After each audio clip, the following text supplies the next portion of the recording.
La grève de Post Canada continue d'avoir des impacts sur la Côte-Nord, particulièrement à l'extrême est du territoire en Basse-Côte-Nord.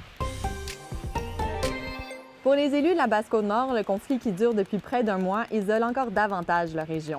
Contrairement à ailleurs sur le territoire, les compagnies Purolator et FedEx n'offrent pas de livraison dans la majorité des petits villages. Les bas-côtiers dépendent de plus en plus du Bella des Gagnés pour leur ravitaillement, qui dépend lui-même de la météo.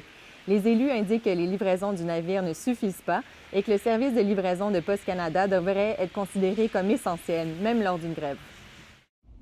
Et c'est parti pour une nouvelle tempête. La neige qui tombe va céder la place graduellement à la pluie qui va être abondante. On attend entre 30 et 60 mm de pluie. Les mercures vont aussi grimper à une dizaine de degrés à Bécomo et Sept-Îles. Les vents vont devenir de plus en plus forts au cours de la journée.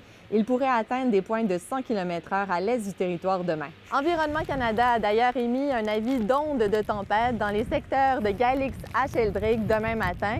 Et c'est pas fini, il y a un front froid qui va traverser la région demain et qui va faire chuter abruptement les températures. Et on termine notre vidéo-journal avec la rencontre de Jean-Daniel Maltais et de son chien Jenko. Depuis un an, l'équipe de policiers de la Côte-Nord peut compter sur l'aide de ce duo. Le maître chien et son compagnon assistent les patrouilleurs dans la recherche de stupéfiants, d'armes à feu et d'argent. Jenko et son maître sont intervenus à plusieurs reprises cette année dans le cadre d'enquêtes sur les gangs de rue dans la région. Avant leur arrivée, les policiers devaient attendre la venue d'une équipe cynophile de Montréal ou de Québec.